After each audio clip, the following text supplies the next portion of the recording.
Letter?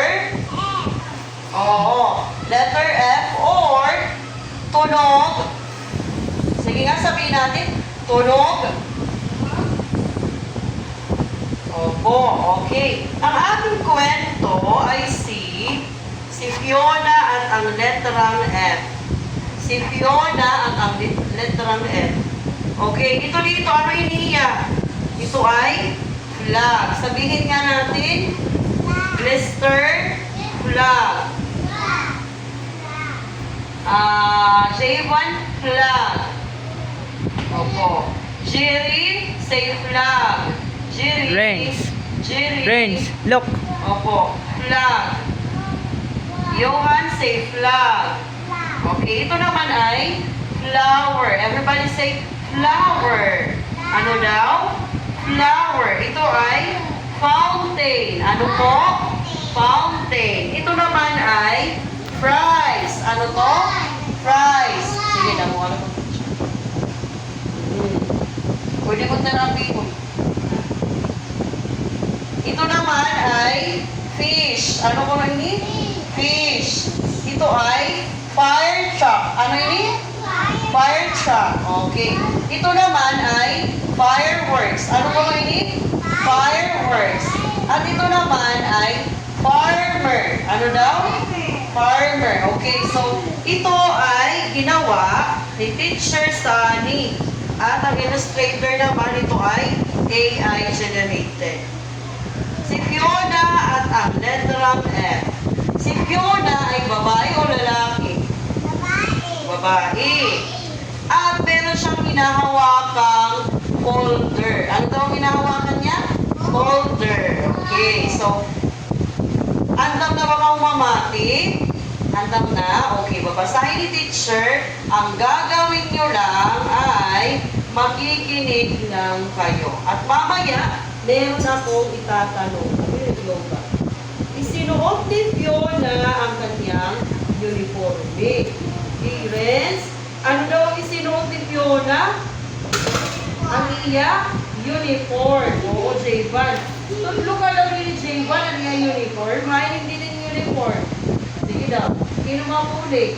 Tutlo ka ang uniform. J1. Very good. Ang minihan, uniform ni Fiona. Okay. Kinuha niya ang kanyang folder at baon. Okay. So, please turn. Kinuha ko niya ang folder. Yan ang iya baon. Ang folder ay nilalagyan ng mga papel. Ang baon naman ay kinakain tuwing recess. Okay. Fiona. Sabi ni Fiona, handa na po ako. Una sa niya, ready na ako. Ready na yan kumain. Kumain. Makain niya. Correct. Makain niya. School niya makato. Okay. Next. Handa. Oh, ano niya nakita? Flag. Ano niya nakita? Flag. Opo. Habang naglalakad papunta sa paaralan, habang naglalakad po niya papunta school, nakita niya ang watawat ng Pilipinas. Nakita niya ang flag ng Philippines. Oo. Masayang iwilagay ito ng hangin. Okay, ang flag puno, hinder banana, ang flag puno na Friends, behave. nasayaw. Opo. Friends. The flag is dancing. Sit properly. Okay? Habang if yung natika to school, she saw that the flag is dancing in the air. Oo. Nagwawagay-way ha? Hangin ito. Ito, tingnan nyo. Di ba? Nakikita ko? Okay. Ang ganda ng flag. Ang sabi ni Fiona, Jerry, ang ganda ng flag. J1, ikalian na yan, Toy. Opo. Ikalian mo yan, ganyan na ha. Okay, Sit down, friends. Sit properly. Sit down.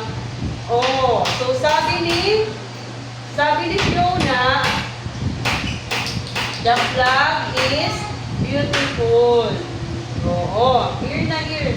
The flag is pretty. Okay. Ano naman kaya ang nakikita ni Fiona? Flowers. Ano pa? Ang mula ba? Flowers? Okay, sige. Nadaanan ni Fiona ang isang hardin. Nakakita ko ni Fiona in garden na naglalakad kaya pa school. Garden. Pag sa miring garden, may mga flowers. May na mga flowers. Puno ito ng makukulay na flowers. Diba, Mr. Ito puno nga garden, punuhan flowers. Opo. Puminto siya upang amuyin ang mga bulaklak. O, umaraya tapos Friends. pinayaan mga Look. Look over there. flowers. Okay. Ang babango ng flowers. Nasa rin ni Fiona, ang babango ng ano, Sivan? Ang babango ng flowers. Opo. Ang babango ng flowers.